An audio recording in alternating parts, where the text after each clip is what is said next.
My daughter uninvited me from Mother's Day brunch. She said I wasn't good enough for her new rich in-laws, that I would embarrass her. She wanted to impress them with a lavish wedding. She forgot that her unimpressive mother, a retired financial advisor, was the one who funded the entire thing. She was about to get a very expensive lesson in gratitude. Before I begin, thank you for being here, for being part of this community. If you believe in the power of a woman finding her voice and reclaiming her dignity, you are in the right place. Please let me know in the comments where you're listening from. It means the world to me. Now, let me tell you what they did to me. My name is Brenda Wallace, and at 67, a quiet war was being waged within me. It was a war between Brenda the mother, who saw only the radiant glow of her daughter's happiness, and Brenda the financial advisor, the woman I had been for 40 years, who saw the flashing red lights of a catastrophic risk. The mother in me was winning, but the advisor, bless her prudent heart, was getting louder every day. My late husband Samuel used to say I had a sixth sense for bad investments. You can smell a weak foundation from a mile away, Bren, he'd chuckle. Together, we had built our life on a foundation of granite, hard work, mutual respect, and the quiet dignity of his successful hardware stores. After he passed, my final and most important project became ensuring that same security for my only child, Chloe. Now, at 35, Chloe was engaged to Liam Montgomery, the scion of a family whose name was whispered with a kind of breathless reverence in the city's most exclusive circles. The Montgomerys were supposed to be a dynasty. My daughter, my brilliant, beautiful Chloe, was about to marry into it. And the mother in me desperately wanted to be thrilled, but the advisor in me remembered the first meeting with Liam's mother, Cecilia.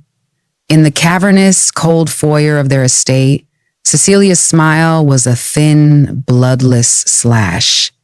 When Chloe, with nervous pride, mentioned that her father had owned a chain of hardware stores, Cecilia's eyes had swept over me. Oh, how practical, she'd said, the words dripping with dismissal.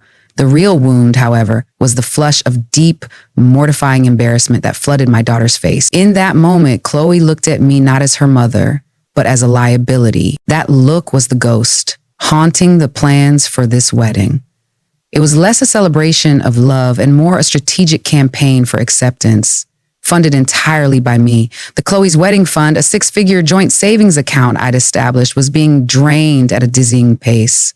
The butterfly wrangler needs a $2,000 deposit, Mama.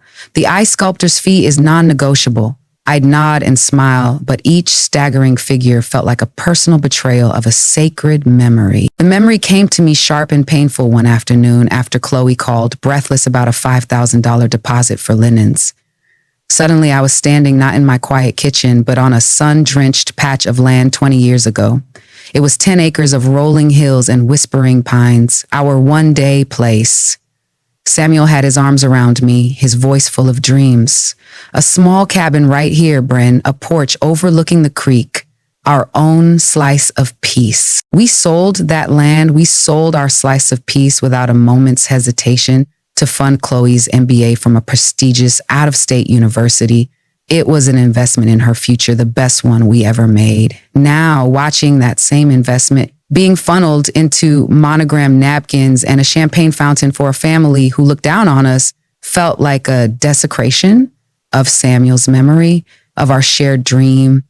That evening, the mother's excuses finally ran out. The financial advisor took her seat. I walked into my home office, the command center where I had navigated the complex finances of hundreds of clients, and I did what I should have done months ago. I didn't bother with public records. I went straight for professional intelligence. I picked up the phone and dialed the private line of Frank Miller, a brilliant risk analyst who started as my intern decades ago. Frank, it's Brenda Wallace, I said, my voice calm and even. Brenda, a voice from the past. I hope you're calling to tell me you're finally enjoying retirement. I'm trying, Frank. Listen, I have a strange question off the record. I need the institutional scuttlebutt on Montgomery Holdings. There was a pause on the other end of the line. When Frank spoke again, his voice was low, cautious. The Montgomerys? Brenda, that's a name I haven't heard in a positive light for a while. Why are you asking? My daughter is marrying into the family. A soft, sharp intake of breath. Oh, Brenda, I'm sorry to hear that. My blood ran cold. Tell me, Frank. It's a 5-alarm fire, he said, the professional jargon, a chilling confirmation of my fears. A catastrophic shipping venture in Asia gutted them 2 years ago. They're leveraged to the hilt, using their name as collateral, but the street knows they're running on fumes. They have a massive lien against their downtown property. We're talking foreclosure level crisis. They are, for all intents and purposes, broke. The pieces snap together with the sickening click of a bear trap. Cecilia's performative snobbery was a mask for her terror. Liam's slick charm was a salesman's pitch. Chloe's frantic panic need to impress them was the desperation of someone who didn't know she was boarding a sinking ship. And the wedding, it wasn't a party. It was a life raft. It was a last-ditch, desperate infusion of liquid cash. My cash, the money from Samuel's dream. They weren't welcoming a daughter. They were acquiring an asset. When Chloe called the next day, her voice full of forced cheer to talk about the Mother's Day brunch at the Montgomery's exclusive country club, the advisor in me heard every unspoken word. "It's a very important event, Mama," she explained. "A chance for me to finally be seen as one of them." "Oh, how wonderful, darling," the mother in me said automatically. "I'll wear my blue silk dress." The silence on the other end of the line was not just a pause, it was a calculation. I could feel the panic radiating through the phone. In that moment, I knew with a certainty that settled in my gut like a block of ice that I wasn't just an embarrassing middle-class mother. I was a risk. I was the co-signer on the account, the one person with the financial literacy to see the truth. I was not just a problem to be hidden, I was an obstacle to be removed. And this Mother's Day brunch was the first move in their strategy to sideline me for good. The conversation I had been dreading arrived on a Tuesday evening, carried in on a wave of false sincerity. Chloe and Liam entered my small, quiet home, their faces arranged in masks of grave concern. They sat on my sofa, directly across from a vase of vibrant yellow roses I'd placed on the coffee table, the same flowers Samuel used to bring me every anniversary, a detail Chloe used to cherish. Tonight, she didn't even glance at them. They were a united front of loving, reasonable deceit. "Mama," Chloe began, her voice a soft, gentle weapon. "We need to talk about the Mother's Day brunch." I waited, my hands folded calmly in my lap. The war inside me was over. The financial advisor had taken the command chair, observing, documenting. Liam's mother, she's very excited to host, Chloe continued, her eyes fixed on a point just over my shoulder. "It's a very formal affair. At the country club, the guest list is very exclusive. Senators, CEOs, you understand." Liam, her fiancé, leaned forward, his voice a smooth, condescending purr. "Brenda," he said, the casual use of my first name, a small, sharp jab. "My mother is from a different world. And this brunch, it's not just a meal. It's about networking, about solidifying our place. It's business." He was speaking in code, a language of exclusion I understood perfectly. He was telling me I was a bad investment. It was Liam who delivered the killing blow, while Chloe looked on with a pained, pitying sympathy that was more cruel than any anger. "We both think," he said, reaching to pat my hand as if I were a child, "that it's probably for the best if you don't come. You'd be so out of your element, and we wouldn't want you to feel embarrassed or uncomfortable." Chloe chimed in, her voice an apologetic whisper. "He's right, Mama. It would be so stressful for you. We're thinking you could have a nice quiet day here, catch up on your gardening, maybe watch one of your shows. We'll be sure to bring you a nice slice of cake afterward." They were managing me, scheduling my lonely day for me. The words, "out of your element, don't want you to be embarrassed, stressful for you," were a monstrous, unforgivable insult. They were framing their own cowardice, their own deep burning shame as a kindness to me. I was being formally uninvited from a day meant to honor me, and in its place, I was being handed a pat on the head and a schedule fit for a shut-in. The mother in my heart finally went silent. The hurt was so profound it was no longer an emotion, it was data. The final brutal data point in the ledger of my daughter's transformation. "I see," I said, and my voice was so quiet, so imbued with a new, chilling authority that they both flinched. "Thank you for your consideration. I would hate to be an embarrassment." They left soon after, their relief a palpable thing, leaving me alone with my beautiful, vibrant yellow roses. On Mother's Day morning, they stopped by for a perfunctory 5-minute visit. Chloe, stunning in a ridiculously expensive designer dress I knew my money had paid for, thrust a cheap cellophane-wrapped bouquet into my hands. Grocery store carnations, pink and white, the kind of generic, thoughtless flowers you buy when you've forgotten what someone truly loves. "Happy Mother's Day, Mama," she chirped, her voice a little too bright. "We'll call you later. Don't just sit around feeling sorry for yourself, okay?" I played the part of the slightly wounded but ultimately forgiving mother. I smiled and gestured for a hug. As she leaned in, I held her for a moment longer than usual. The mother in me was gone, but the advisor was taking meticulous notes. I noted the feel of the silk dress, a $3,000 0-cent expense from the fund. I noted the scent of her perfume, $400 0 cents a bottle. I noted the cold, fleeting nature of her embrace. This hug was not an act of love. It was a transaction, a final, insulting, perfunctory payment. And with it, her account was settled. "You two have a wonderful time," I said, my voice full of a quiet, chilling calm as I released her. "Enjoy your celebration." As I watched them walk out my front door, as I saw them get into the luxury car I was still making payments on, my heartbreak finally, irrevocably crystallized. It became the cold, methodical fury of the financial advisor I once was. They had forgotten who I was. They had forgotten what I valued. They had forgotten my yellow roses.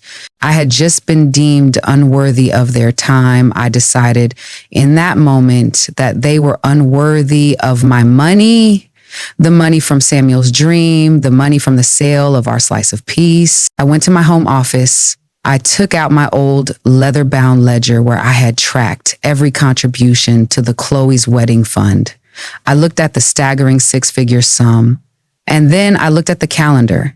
It was Sunday. The banks were closed, but they would open, I noted with a small, cold smile, at 9 o'clock sharp on Monday morning. My daughter and her fiance had just enjoyed their last lavish mother fund celebration. The bill was coming due, and their credit with me had just been permanently, irrevocably revoked. The rest of my Mother's Day was spent not in sorrow, but in a state of cold, quiet, and deeply satisfying preparation. The profound public humiliation of being uninvited for my own celebration had burned away the last vestiges of my maternal sentimentality. The woman who had wept over her daughter's first scraped knee, who had beamed with pride at her college graduation, was gone. In her place was Brenda Wallace, retired financial advisor, a woman who understood contracts, who understood leverage, and who was about to conduct the most hostile and most personal takeover of her entire career. I did not wallow in self-pity. I got to work. I went to my old home office,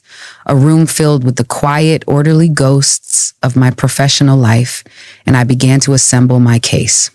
I took out the original bank agreement for the Chloe's wedding fund, the one we had both signed years ago. I ran my finger over the fine print, my old, familiar friend. And there it was in clear, unambiguous language. For all withdrawals, transfers, or account closures exceeding the sum of $500, the signatures of both account holders, Brenda M. Wallace and Chloe E. Wallace, are required. A slow, cold smile spread across my face. Chloe, in her youthful arrogance, had likely forgotten this clause existed. She had been making small withdrawals for years, for dress fittings, for deposits on flowers, all under the $500 limit, never needing my signature, reinforcing her own delusion that the money was entirely hers to control. She had no idea that I, her silent, uninvolved mother, still held the ultimate veto power over her entire lavish wedding. My plan was simple, elegant, and utterly devastating. It was a plan of malicious compliance, of quiet, bureaucratic warfare. I would not scream, I would not argue, I would not confront, I would simply invoke the terms of our contract. I spent the rest of the day preparing for my meeting at the bank. I laid out my best suit, a sharp, professional navy blue that I had worn to countless client meetings. I gathered my documents, my driver's license, my social security card, the original account agreement.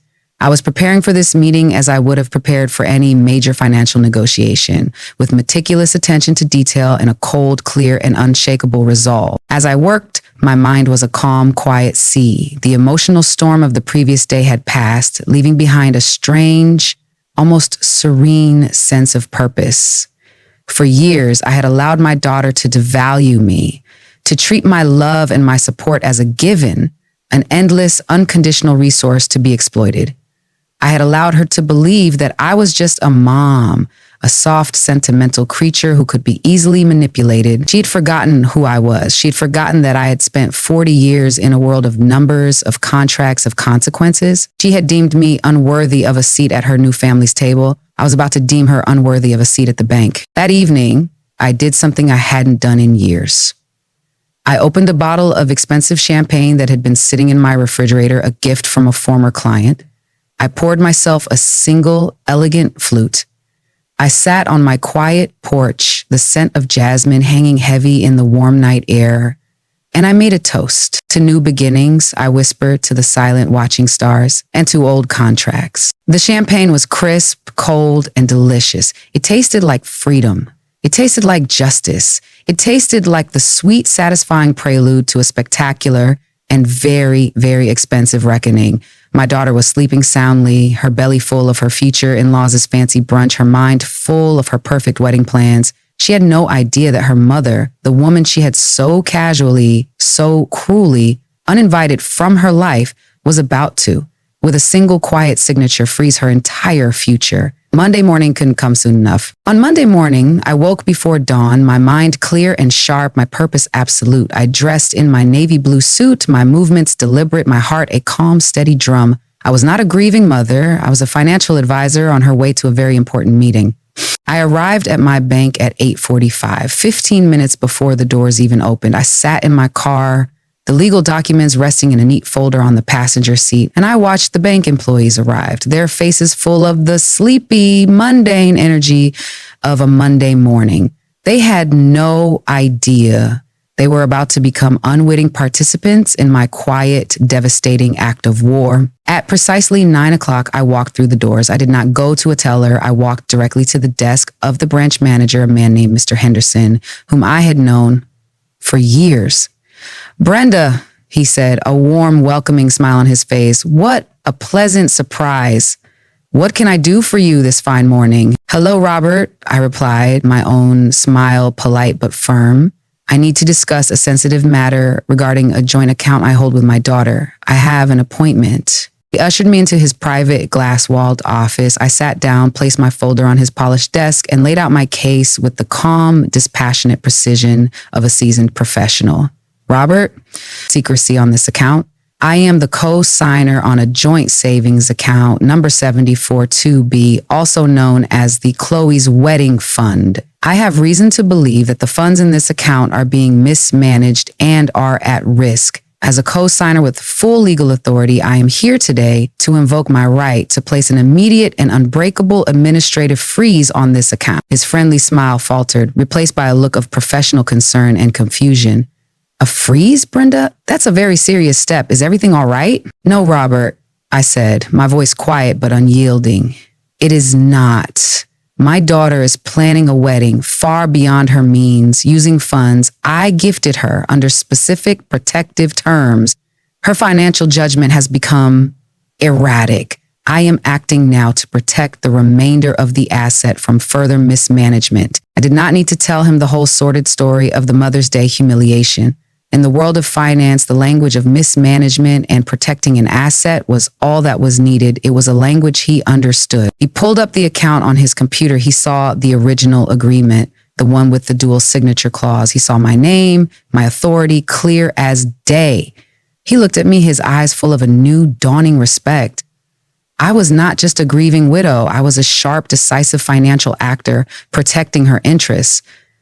"I see," he said slowly, nodding. "You are well within your rights, Brenda." He printed out a single form and the account freeze authorization. He explained the terms. Once the freeze was in place, no funds, not a single penny, could be withdrawn, transferred, or accessed by anyone, including myself, without a new joint authorization signed by both me and Chloe in person in his presence. It was a financial checkmate. I took the pen and signed my name with a steady, confident hand. He stamped the document, his movements crisp, official. "It's done, Brenda," he said, his voice full of a quiet gravity. "The account is frozen, effective immediately." I thanked him, my work done. As I walked out of that bank and into the bright morning sun, I felt a profound sense of release, of power reclaimed. The trap was set, the fuse was lit. All I had to do now was wait for the inevitable, spectacular explosion. I knew that Chloe, in her arrogance, had likely been writing checks against the wedding fund for weeks, assuming the money was an endless, accessible river. Checks to the caterer, to the florist, to the incredibly expensive wedding venue. Checks that were, at this very moment, making their way through the banking system. Checks that were all, as of 9:15 on a Monday morning, about to bounce, higher than a kite. I went home, made myself a cup of tea, and sat in my favorite armchair, a book open in my lap. I did not read. I just listened to the quiet ticking of the clock, counting down the hours until the frantic, panicked phone call I knew was about to come. The call from a daughter who was about to discover that her mother, the woman she had so cruelly deemed unworthy, was the one who held the keys to her entire kingdom. And she had just quietly, decisively changed all the locks. The fallout was not long in coming. The quiet, satisfying hum of my victory began as a series of frantic, panicked vibrations from my daughter's end of the world, a world that was at that very moment beginning to crumble. The first sign of the impending catastrophe came on Monday afternoon. The wedding planner, a woman with a voice as sharp and as brittle as a shard of glass, was in her office finalizing the payment schedule. Her phone rang. It was the venue manager. "Cynthia," he'd said, his voice tight, "that deposit check from your client, Chloe Wallace, it was just returned, insufficient funds." Before she could even process this, another call came in. The caterer, his check had bounced too, then the florist, then the band.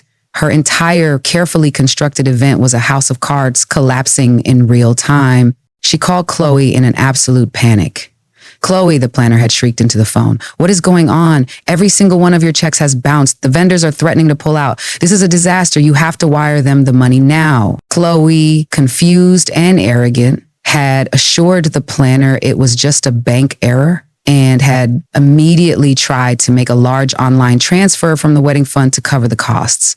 And that's when she had been met with the cold, impersonal, and utterly terrifying message on her computer screen: "Contact blank administration." The first voicemail she left me was a masterpiece of bewildered fury. "Mama, what is going on with the bank? The wedding account is frozen. I can't access any of the money. You have to call them and fix this. Now." Lee, I did not call her back. I just listened to the message, a small cold smile on my lips, and went back to reading my book. An hour later, her panic had clearly metastasized. Liam called her. His voice, usually so smooth, was cracking. "Chloe, what the hell is happening? The club manager just called my father. My father said our membership is at risk because of the bounce check for the venue deposit. He called it a profound embarrassment. Do you know what that means?" The second voicemail from Chloe was a different beast altogether. The arrogance replaced by the whining terror of a cornered animal. "Mama, please pick up the phone. The florist just canceled." "The florist? For my wedding." He said his check was returned. Liam's parents are furious. They're saying I'm humiliating them. This is a nightmare. You have to do something. But let that one go to voicemail as well. I imagined the frantic, whispered conversations, the blame shifting between her and Liam. He would be blaming her for not having control of her middle-class mother, and she would be lashing out, terrified of the perfect future slipping through her fingers. They had built their entire engagement on a foundation of my money, and I had just pulled the cornerstone. By Tuesday morning, their carefully constructed world was in a state of full-blown 5-alarm fire. Chloe's perfect wedding, the one she had been planning with such meticulous, snobbish detail, was evaporating before her very eyes. She and Liam, her fiancé, showed up at my house that afternoon, their faces masks of fury and disbelief. They didn't knock, they used their key and stormed in, finding me sitting calmly in my living room arranging a bouquet of roses. "What did you do?" Chloe shrieked, her voice a raw, ugly thing, all her polished sophistication gone. "You froze the account. The bank manager told me. How could you do this to me? You're ruining my wedding." Liam, her spineless shadow, stood behind her, his face a blotchy, furious red. "This is insane, Brenda," he sputtered. "That money is for our wedding. You have no right." I looked up at them, at these two spoiled, entitled children, and I felt a profound sense of pity for their profound, willful ignorance. "No, Liam," I said, my voice quiet, calm, and utterly unyielding. "You are mistaken. That money," I paused, letting my words sink in, "is mine. It was a gift. A gift I was happy to give to my daughter to celebrate her marriage, but a gift, like any contract, comes with certain unspoken terms. The terms of love, of respect, of simple common decency. I stood up, my gaze locking with my daughter's. And you, Chloe, I continued, my voice now as sharp and as cold as a diamond, violated those terms. You violated them when you decided that your mother, the woman who gave you that fund, the woman who gave you everything, was not worthy of sharing in your joy. You uninvited me from a Mother's Day celebration, a day meant to honor me. You deemed me an embarrassment. You decided I was not good enough for your new fancy family. I took a step closer, my voice dropping to a low, dangerous whisper. You have just been given a very important lesson in finance, my dear.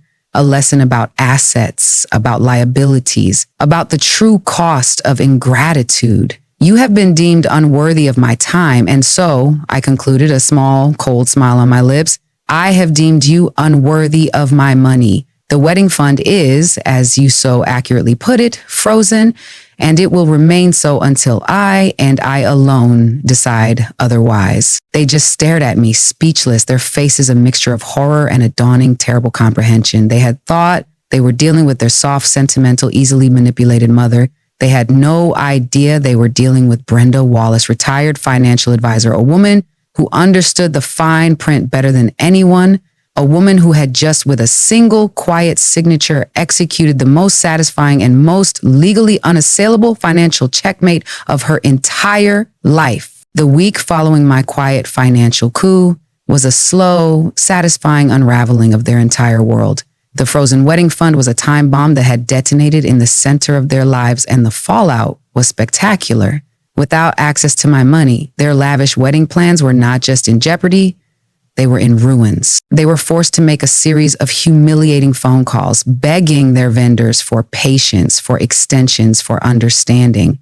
But the world of high-end weddings, as they were now discovering, is a world of contracts and deposits, a world with very little room for sob stories. The caterer canceled, the florist canceled, the band canceled, and finally, the beautiful, exclusive venue, the one that was to be the stage for their grand social triumph, canceled as well, keeping their substantial and now unreimbursable deposit. Their perfect wedding had been reduced to a pile of broken contracts and bounced checks. They came to me again a few days later. The fury was gone, replaced by desperate, pathetic, and utterly broken humility. They sat on my sofa, the same sofa where they had so arrogantly informed me of my social exile, and they began to plead. Mama, Chloe wept, her face blotchy, her expensive designer dress looking wrinkled and out of place in her new diminished reality. Please, you've made your point. We were wrong. We were horrible. I was so stupid, so caught up in everything. I'm sorry. I am so sorry. Please just unfreeze the account. Let me have my wedding. Liam, her fiancé, nodded miserably, his head in his hands. He was a man completely, utterly defeated by a 70-year-old woman he had dismissed as out of her element. I let the silence hang in the air, a heavy, suffocating blanket. I wanted them to sit with it, to truly feel the weight of their new reality. Finally, Liam looked up, a flicker of his old arrogance returning. Brenda, look, we get it. You're upset. But this has gone far enough. This is Chloe's dream. No, I interrupted, my voice cutting through his like glass. Let's be very clear. This was your dream. A dream of using my daughter and my money to bail out your family's catastrophic failures. Her dream was a performance designed to impress your snobbish mother. I looked at Chloe. Your father's dream was 10 acres of peace. You sold that dream for monogrammed napkins, so we will not speak of dreams. Chloe flinched as if struck. Just tell us what you want, she whispered. We'll do anything. I'm glad you asked, I said, my voice calm and measured. I will agree to unfreeze the account, but not for you, for me. And things will be different from now on. The wedding fund is no longer a gift. It is an investment, and as the primary investor, I will be taking an active role in its management. I then laid out my new contract. First, I began, we will be planning a new wedding, a much smaller, much more sensible one that reflects a budget based on love, not on social climbing. Second, I continued, I will have final approval on all wedding expenses, every single one. You will present me with a budget and I will approve or deny each line item. The days of your blank check are over. And then I delivered the final, most important term. And third, I said, my gaze locking with theirs, a significant portion of that wedding fund, 50% to be exact, will be immediately transferred into a new ironclad, irrevocable trust, a trust for my own future care, a trust that you, Chloe, will have no access to, no control over, ever. You have proven yourself to be an untrustworthy steward of my generosity. I will therefore be taking care of myself. They were speechless. They had come to me hoping for a return to the old ways, to the endless river of my money.